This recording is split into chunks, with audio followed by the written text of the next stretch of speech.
ایک اور خبر ہے راولپنڈی سے۔ Divisional bureau chief Malik Nadeem کی رپورٹ کے مطابق 25 جولائی 2022 inter services public relations ISPR کی جانب سے پیر کو یہاں جاری ایک ہینڈ آؤٹ میں کہا گیا کہ جنرل ہیڈ کوارٹر سے GHQ میں 249ویں کور کمانڈوز کانفرنس منعقد ہوئی۔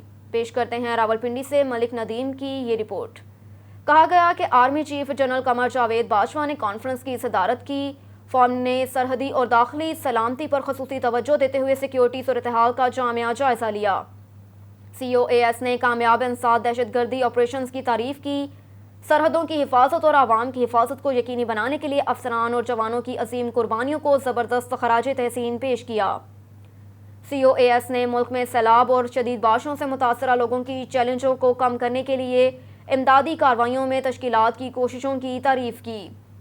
فورم نے ریسکیو بحالی کی سرگرمیوں میں سول انتظامیہ کو مکمل تعاون فراہم کرنے کے مسلح افواج کے عزم کا اعادہ کیا۔ فاضل پور میں سرکاری آٹا فروخت کرنے والے کریانہ مرچنٹ کے ریٹیلر حضرات غریب بیوہ اور نادر خواتین کو دھتکارنے لگے۔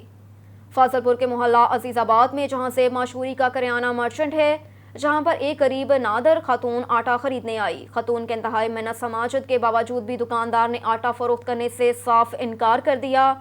حکومت اور انتظامیہ کو چاہیے کہ ایسی مافیاز کے خلاف سخت قانونی کارروائی عمل میں لائی جائیں جو ذخیرہ اندوزی کر کے اپنی منمانی قیمت وصول کرتے ہیں۔ محلے میں غریبوں کو ان کا حق بھی نہیں ملتا۔ ایسے لوگ معاشرے میں انسانیت کے نام پر بدنما داغ اور دھبا ہیں۔ ایسے دکانداروں کے خلاف سخت قانونی کارروائی ہونی چاہیے۔